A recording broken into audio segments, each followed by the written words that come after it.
Hello, Steve White, TrekBoy89 for Steve Arts89. Well, we have a little bit of Picard casting news. The Borg Queen is coming back. Now, they've got an actress called Annie Wersching, who has been in a bunch of things. She was originally in, well, not originally, but she was in Enterprise in 2002, the episode Oasis. She was the blonde daughter of the hologram that was played by Renee... What is that how you say his name? Odo, basically. She's been in other things. She's been in Timeless, 24, Vampire Diaries, so she's a good actress. There's no issue there. But the fact that she's playing the Borg Queen, there's many issues. First is the issue of the character. Basically, Alice Krige played the Borg Queen in First Contact, and then in Voyager, the Borg Queen came back, but they had another actress, Susanna Thompson, playing her, and people were speculating, is it the same Borg Queen? Are there multiple Borg Queens? Is it, has she been regenerated? Like, how is she back? And then they put all that to rest at the end of the series when they had Alice Krige come back to play the Borg Queen for Endgame, which just showed that they just couldn't afford Alice Krige for the regular series episodes. They could only afford it back for the final. So it was the same character, it was the same person. They were just having it played by a different character because they couldn't afford the actress. And I'm guessing that's what's happened here, because Alice Krige is a very healthy lady. She looks very good for her age. There's no reason why with makeup she couldn't continue playing the Borg Queen. The small changes to her face due to age could easily be augmented by makeup, because they're going to have to do a huge amount of makeup on her anyway to make her into the Borg Queen. So there's no reason why she can't play the part, except for the fact that they couldn't afford her, or maybe she doesn't want to do it. But they've got this other actress to play her instead.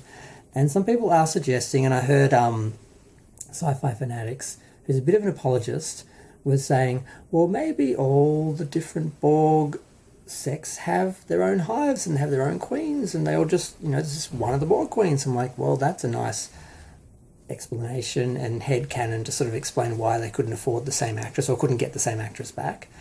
So I really wish they would have had Alice Krige come back, because they are constantly talking about how much better this new Trek is than the original Star Trek, and how they've got more money and better quality of acting and all these things. And I'm like, well, then why don't you have Alice Krige back as a Borg Queen?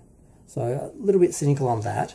Now, the idea of the Borg Queen coming back, now there's sort of two ways to look at this. One is within the context of the first season. It doesn't really fit in the first season. What we sort of established in the first season, we sort of had Jerry Ryan coming back as 7 of 9, traumatized by the Borg, sort of having recovered from it, but still trying to recover other people from it, and her having to step back into a collective at one point to save people. But it was almost, I thought they were going to go down some sort of like addiction parody or analogy, where she was sort of having to step back into that role and having that power, and then, would the Borg corrupt her, all that sort of thing. I thought they were leading somewhere with that, and then they just dropped it. It went nowhere.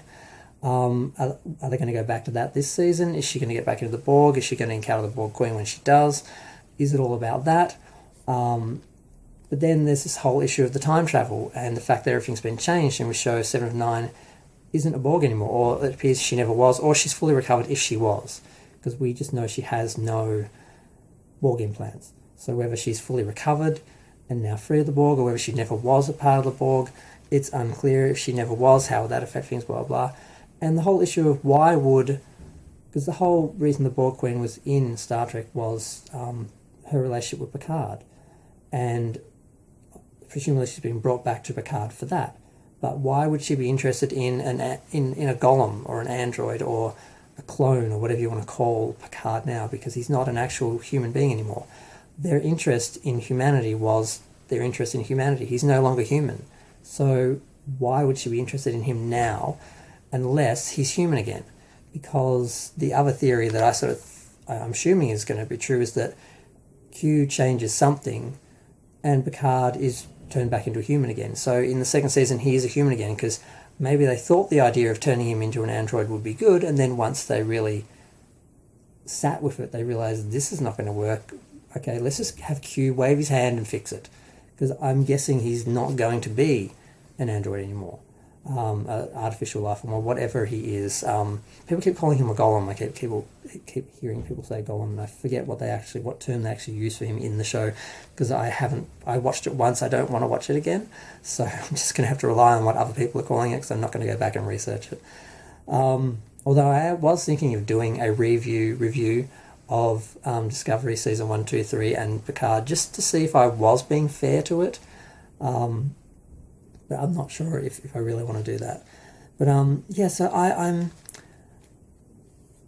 very curious. I mean, I'm disappointed not having Alice Krige back. I do think that's a budget casting issue, not a character story issue. But I do question why they're having her back now. I guess if Q is changing everything, anything is possible. There may be a world that never had the Borg, because because Picard always, this is what I was thinking of, Picard always sort of accused Q of bringing the conflict with the Borg forward by introducing them and making them more interested in humanity than they probably would have been at that time if they hadn't have had the incident with Q and Q Who.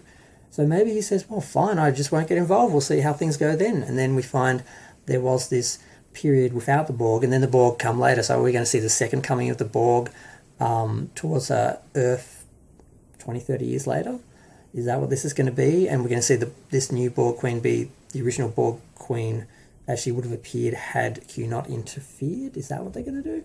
There's a lot of possibilities here. So there could be justification story-wise for the Borg Queen being back in the show, and it could be really interesting.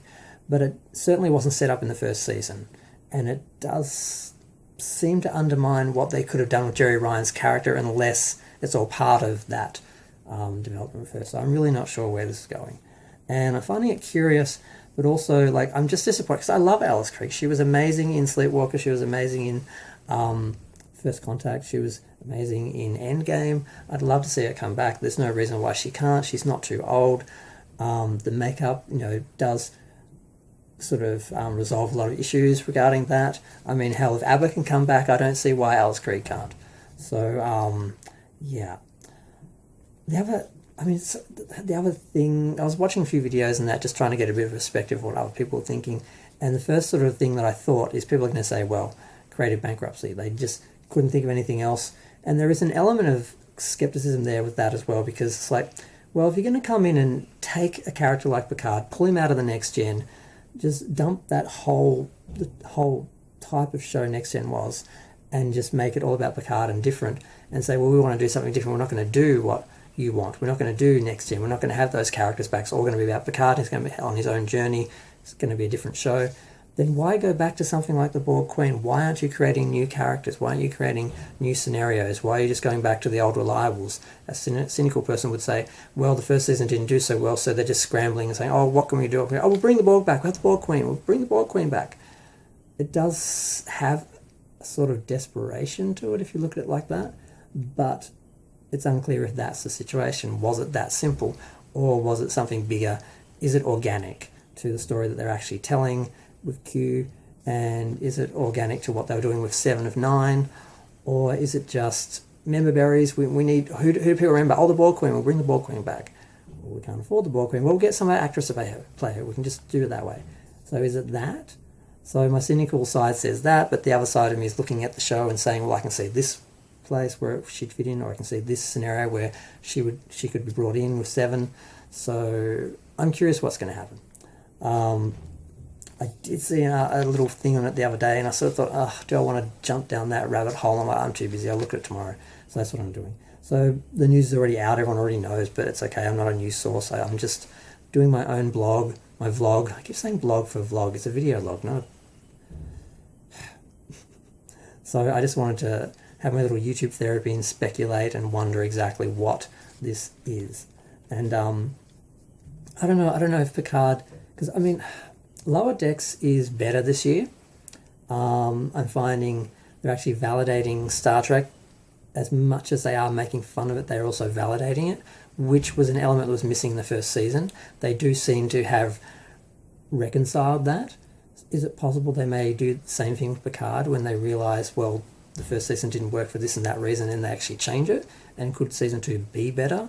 So, I mean, they seem to be doing that overall as an approach with Strange New Worlds, it's like, well, let's just have a Star Trek series which is episodic and based on exploration, because that's what fans are complaining about. The other shows aren't including. So instead of changing the other shows, why don't we just give them that show, and then we have different shows covering different elements of what we see as Star Trek or science fiction in general that they're sort of using Star Trek for. So that's another issue. So I'm wondering, I just don't know what to think of Picard. Season 2, could it actually be better? Could it be something I'm going to enjoy? Could it be good? Or is it just going to get further down the sort of... so we'll find out. There's not a lot of point in speculating and attacking it and making assumptions, because we won't really know until we get pretty close, or maybe up to the first episode, really, what they're doing and how it's going to go. But I'm going to go. Feel free to share, like, comment, subscribe, let me know what you think, where you think it's going to go. I am curious to watch. Not sure if I'll enjoy it, but I am curious to watch to see what they do.